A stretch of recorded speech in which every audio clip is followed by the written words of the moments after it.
Hello my friends, and welcome back to another video.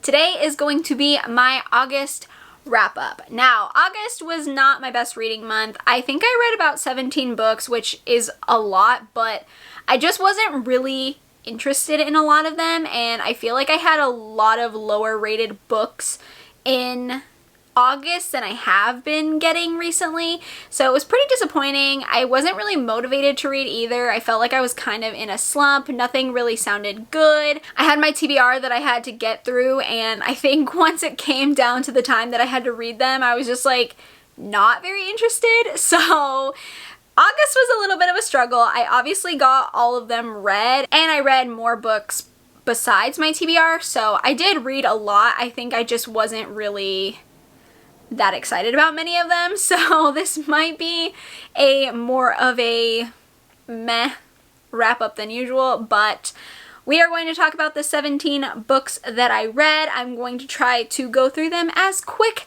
as possible. We all know that I can ramble for eons and eons, so I'm going to try to make this short and sweet and to the point. So let's go ahead and get started. So the first book I'm going to talk about was an ebook. I actually checked this out from Libby, and it is In Nightfall by Suzanne Young.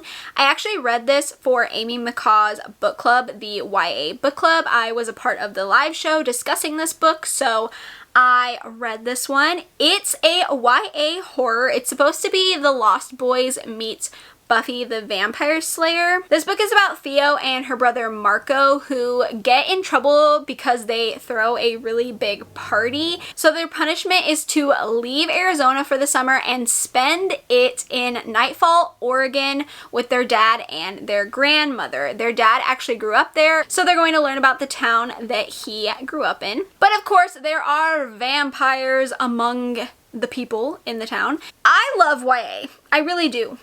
But I think sometimes YA just doesn't really push boundaries. I've said this a lot, and for me, this book just really didn't get like gritty or dark enough. Like, it was cute, it was fun, it was entertaining, it was easy to read. Like, I wasn't bored or anything, but I felt like a lot of the book I was just waiting for something to happen, and it felt like it took a really long time. I've also never seen The Lost Boys, so, which I know, that's like a crime or something, but I haven't seen The Lost Boys, so I didn't really get anything from that. Like, I feel like this was a Lost Boys retelling, but that didn't really matter to me because I've never seen it. I wasn't making any connections about anything. So overall, this was just like okay for me. Like, I enjoyed it. It was fun. I liked the characters. There were some really good moments, but I just wanted more from it. I wanted it to really go there, and it felt like it just kind of stopped short. So I'm giving it 3.5 stars. The next book was my Patreon book club pick for July. I actually finished it in August, like the very beginning of August, so I didn't include it in my July wrap-up, and that is Into the Drowning Deep by Mira Grant. This is a sci-fi horror about killer mermaids. Now, I have a very unpopular opinion about this book. I know it is very loved in the horror community. Unfortunately, I'm giving this 2.5 stars. I found this to be so boring and so tedious to read. I just didn't care about anything. I felt like it really lacked a lot of intense and anxiety-inducing moments. I felt like there were 2 moments where the book really did something I liked, and I was wanting more of that, and it felt like it just didn't do anything for me. Like, it just didn't go there. It didn't give me that, like, I don't know, tenseness that I was longing, because this is, you know, dealing with water and killer mermaids, hello. So I was really wanting something to happen a lot of the time, and it just felt like this book just took forever. it just took forever. The ending is so anticlimactic. I was so annoyed by the ending. The action started, and then as soon as the action happened, it ended, and I was like, okay, what was the point? I read this whole book for nothing, so honestly, I'm not a fan of this. I'm just not a sci-fi girly. I haven't been a sci-fi girly my whole life. I don't think I ever will be a sci-fi girly. So I know that this book is very well loved. I know a lot of people love this one, but it just did not work for me at all. I actually DNF'd a book in August as well, which is kind of rare for me. I feel like I don't DNF too often. I try to persevere a lot of times when I'm reading books, even books I really don't like. So I decided not to do that this time, and I did end up DNFing. I have some questions for you by Rebecca Mackay, or I think that's how you say this author's name. I'm not really sure. So I can't even give you a plot synopsis because I really don't even get what this book was about. Like a murder, there's like a podcast or something, I don't know. But the reason I DNF'd this, and I DNF'd it at, let me show you, I have the bookmark still in it, page 82. So very early on into this book. I DNF'd this book because the writing is so hard to follow. It felt so all over the place. I'm pretty sure on Goodreads I wrote that I felt like a ping pong ball just being whipped around every 5 seconds, and that's exactly how I felt.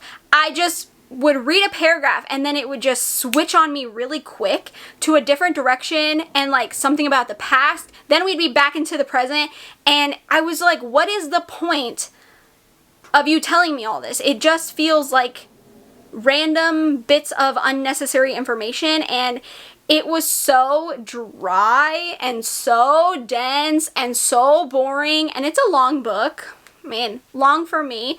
So I just could not suffer through this any longer, and I decided to stop reading it, and I will not be picking it back up because I just could not get along with the writing at all. I also read a romance this month, and it was Mr. Wrong Number by Lynn Painter. I wasn't really in a romance mood, but I picked this when I did my blind TBR picking, so I kind of just had to read it anyways.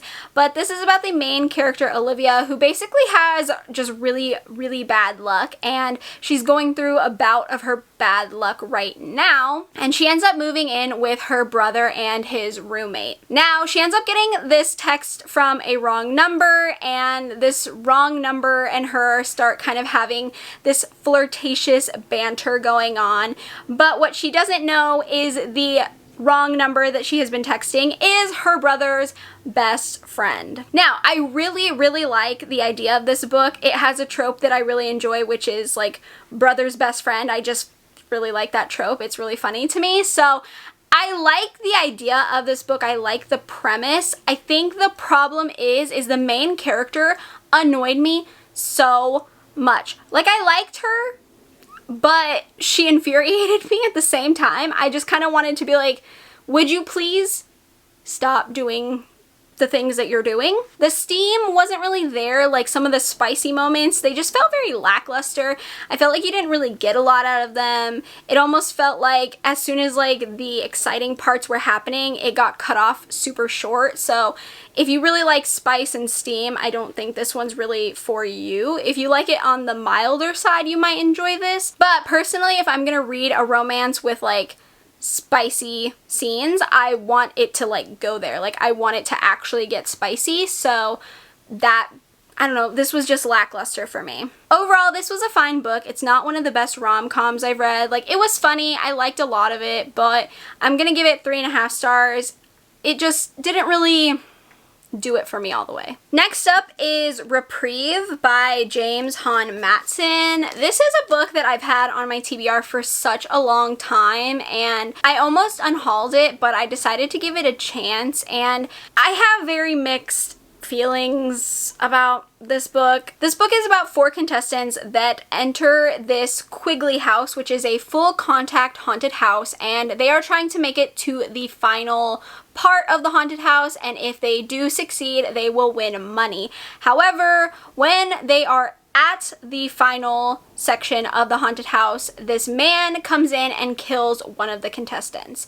And you're basically following 4 POVs the whole time, and it's their journey up until this thing happens at the haunted house. I knew going in to this book that it wasn't going to be what I wanted because I had seen reviews right after I bought this book that it wasn't really about a full contact haunted house, which is the reason I ended up buying this book in the first place. And I do agree it's not really about the haunted house at all, which is very disappointing, but I did know that when I went to read it this month. This is much more literary fiction, and I think for me, I liked the messaging of this story, and I think it did a lot of good things in this book, but I just wanted something else. Like, it was fine, I liked it, it was okay, but I knew it wasn't going to be all about the haunted house, but I think I still wanted it to be,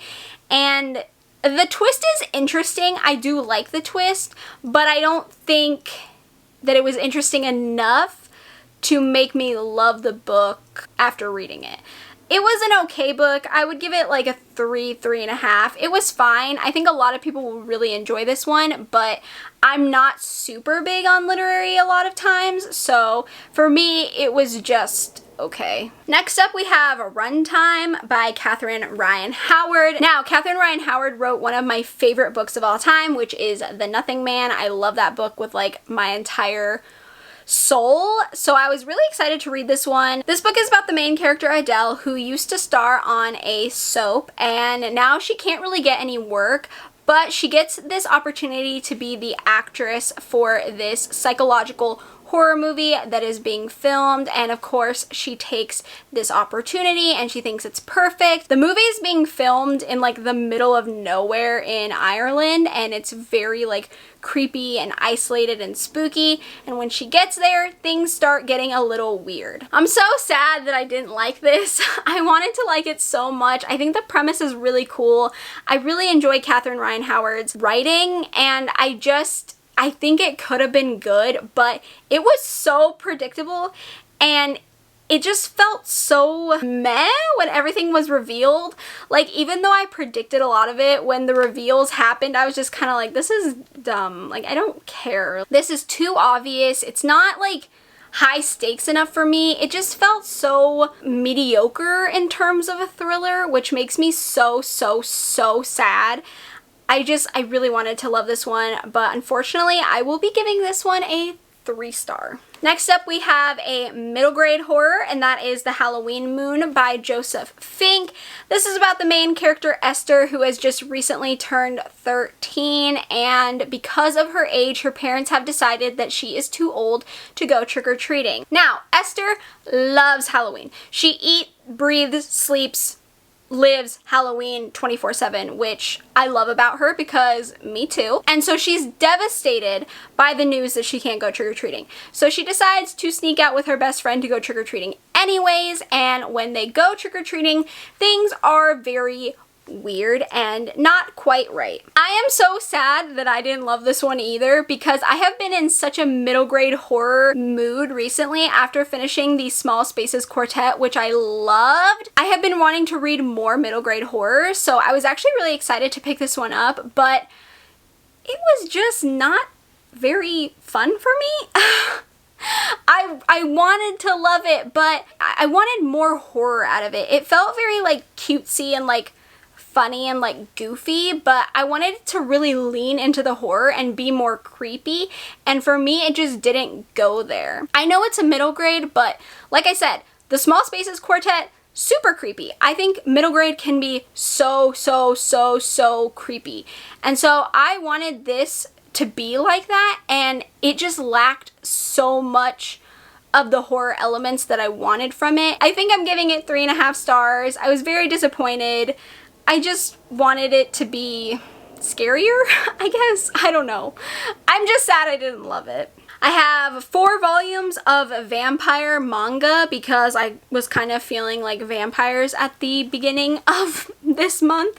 So yeah, the first one is Midnight Secretary Volume 3. I have read other volumes in this series, obviously that's why this is volume 3. This is basically about the main character who is a secretary, and her boss is a vampire and he's not very nice, but she ends up becoming his like blood source, and now she's like in love with him. And yeah, it's basically like a trashy, not very good plot, but it's entertaining and I keep reading it. I have the rest of the other volumes. It's already completed, so it's not that long. I think there's like 7 volumes total or something like that. But it's just kind of like a, it's just like, it's not very good. And I don't mean that in a bad way. The main character irritates me because her boss is just such a dick to her all the time. And she's just like, I love him, like he's the one for me. And I'm like, oh my God, I can't handle it. But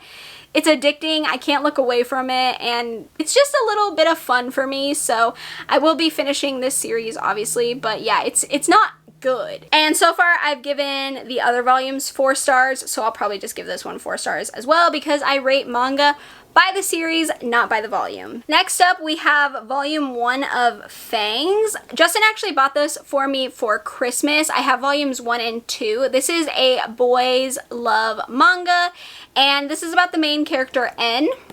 This guy right here. He wakes up and he is a new vampire, and this is Ichi, and he basically becomes his mentor. There's very interesting things about the vampire world in this one. It's a little bit different than I've ever seen before, but it's very cute. Obviously, they have like a little something going on, and it's also very smutty. I was not expecting it at all, but very smutty, and I really liked it. I really liked it. I will 100% be continuing this because it was just so much fun. I love the artwork. I love these two. They are so freaking cute, and I cannot wait to continue this series. Then we have Call of the Night, Volume 1. This is about the main character, Ko, who is 14, I believe, and he's basically an insomniac. He can't sleep, so he walks around at night just trying to, like, I don't know, cure his insomnia. It doesn't really work, but anyways, he ends up meeting this vampire, and the vampire lore in this one is you have to fall in love with a vampire to turn into a vampire.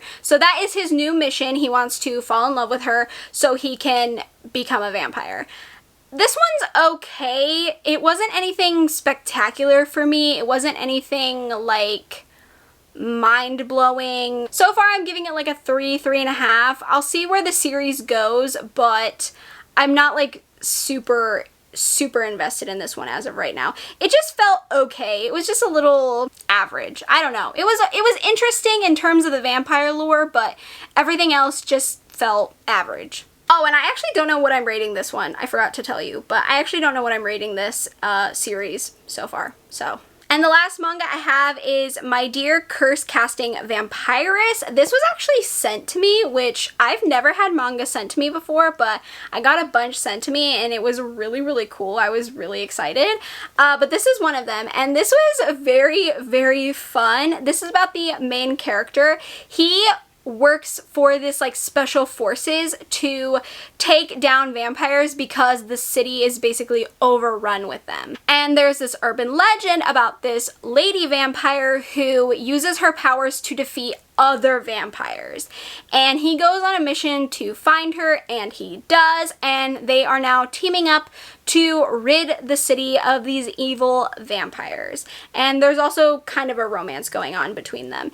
It is a little weird because she does look a little childlike. I don't know how old she technically is, because when you're talking about vampires, it gets a little confusing because they like don't age, you know? So I don't actually know how old her body is or how old like she is.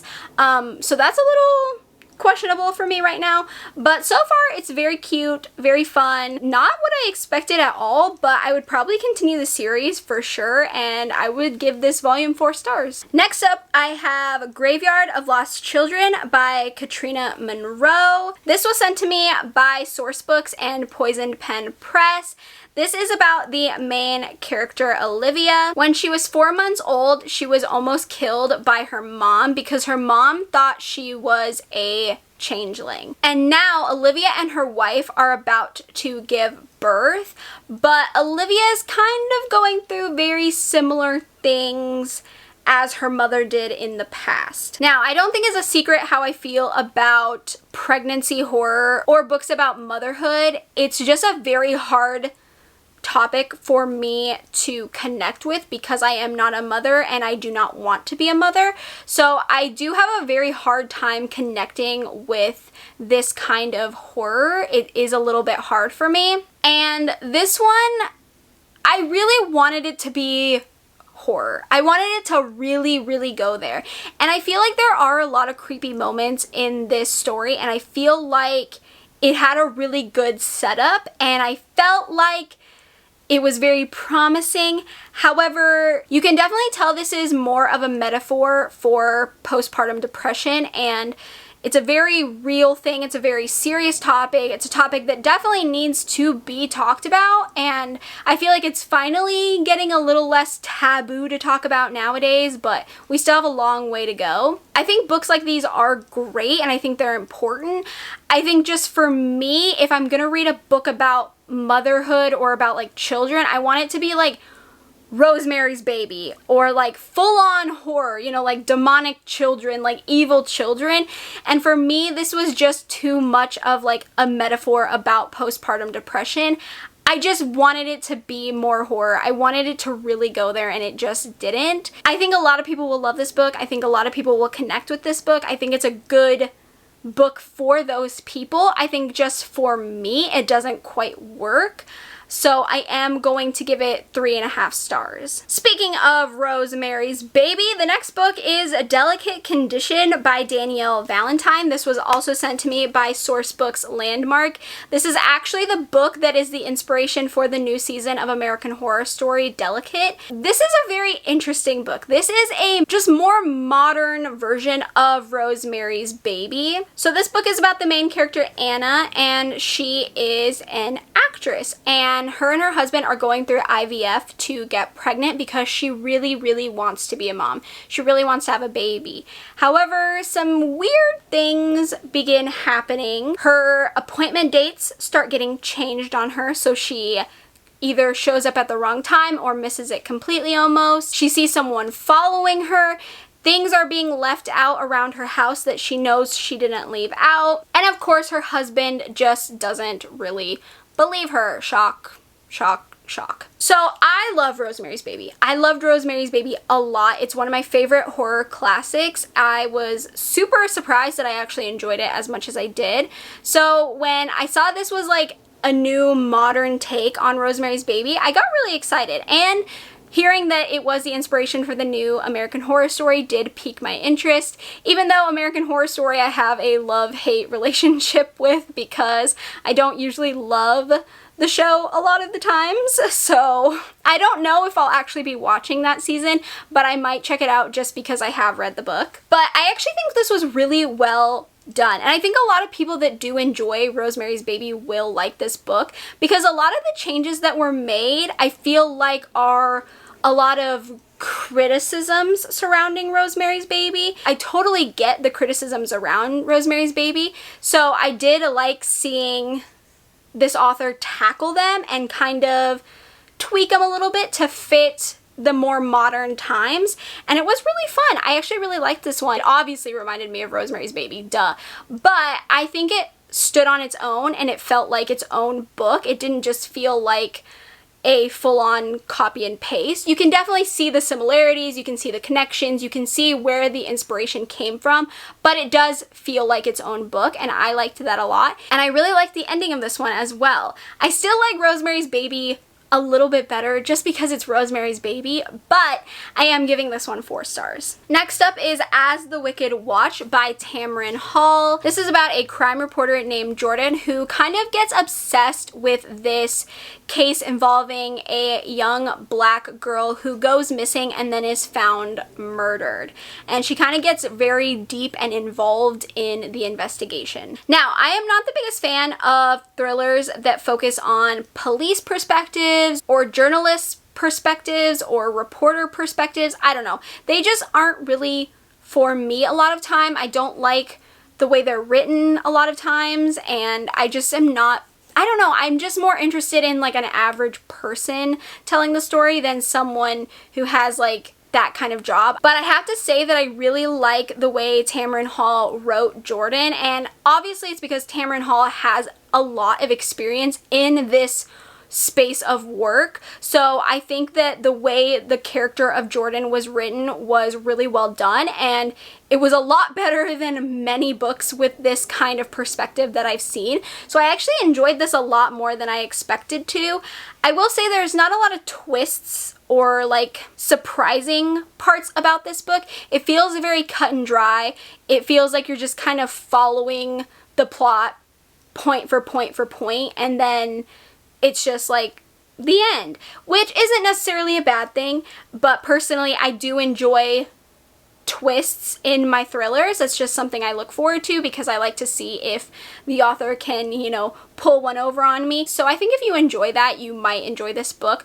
But overall, I did really like it. The chapters are a little bit long. It does feel a little slow at times, but overall, I thought it was a lot of fun, so I will be giving this 4 stars. Next up, we have Lone Women by Victor Laval. This was my first book by this author, and I actually have a lot of mixed feelings about this book. Unfortunately, I don't know quite how I feel about it. So this book is about the main character Adelaide, who is fleeing from California after her parents have been killed. She ends up going to Montana to become a homesteader, and all she brings with her is this steamer trunk, and inside the trunk is something interesting. So I actually haven't picked anything up from this author before because I do know at least one of his books has a lot to do with like more of cosmic horror, which is not really my vibe.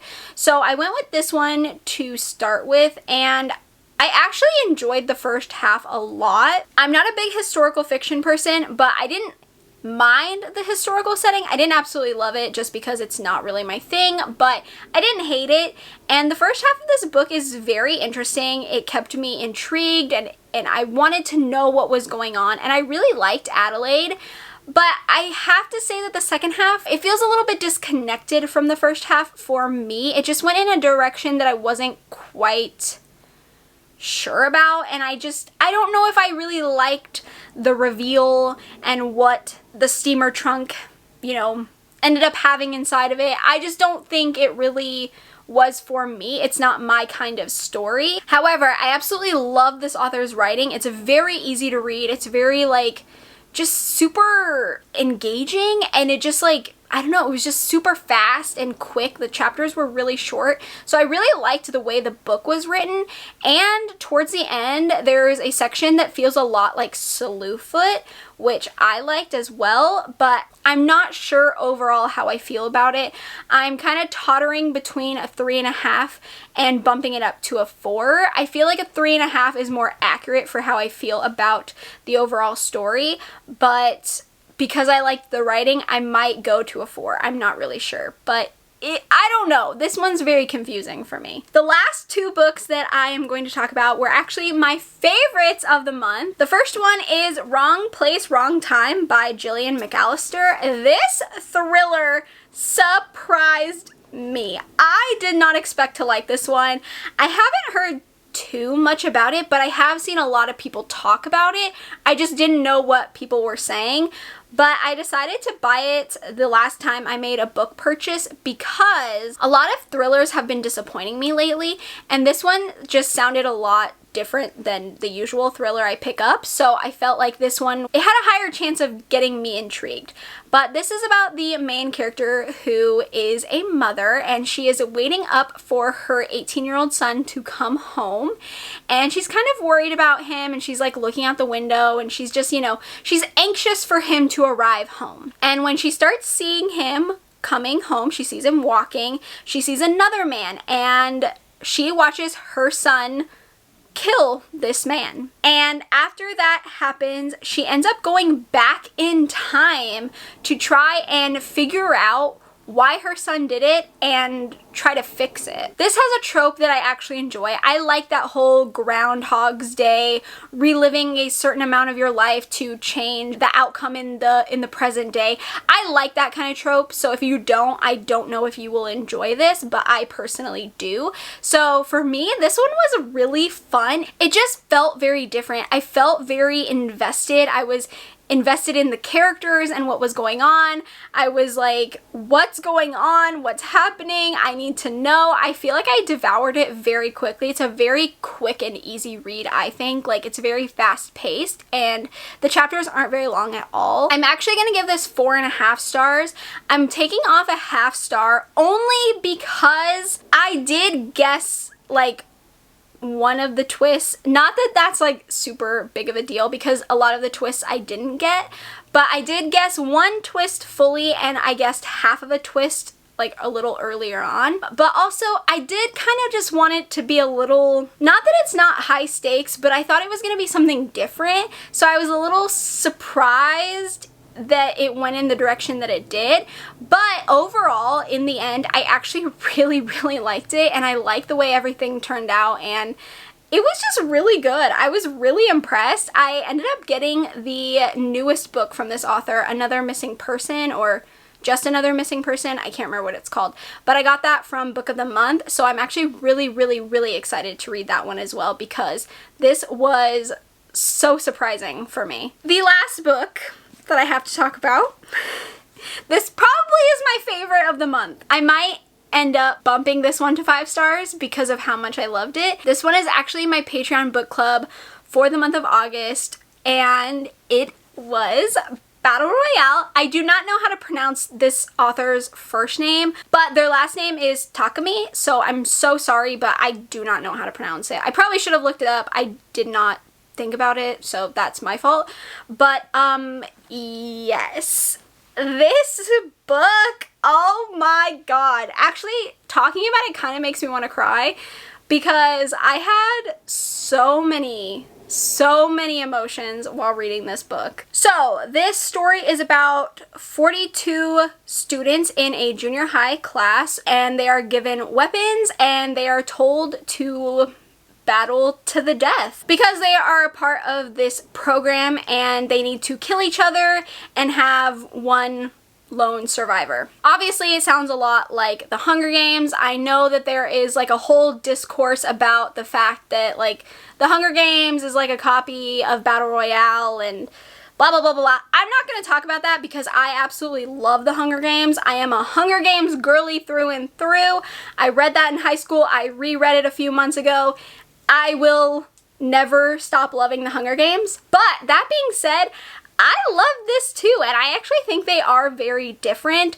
I do see the similarities. I do think they have a lot in common, but I also think they are very different books. It was such a wild ride from the beginning to the end. I mean, like, it's a chunky book. It's over 600 pages, which is kind of crazy that I picked this for my Patreon book club, and we all kind of laughed at me for picking it. I did not know how long it was. That was my fault. I should have looked into it before I made this a choice. I did not pay attention, so that was totally my fault. But for it being over 600 pages, it doesn't feel like it. Like, to me, there is not really a lull or a slow part of this book. Even the chapters that are a little bit slower, I felt like there was so much going on in them, and even with those chapters being slower, they're so far and few in between that it doesn't really feel like a genuine lull at any time in the book. Don't get attached to characters. I'm going to tell you right now because I did, and it's a horrible decision to get attached to characters. Horrible, horrible, horrible, horrible decision. I'm going to just tell you from firsthand experience, don't get attached because they all die.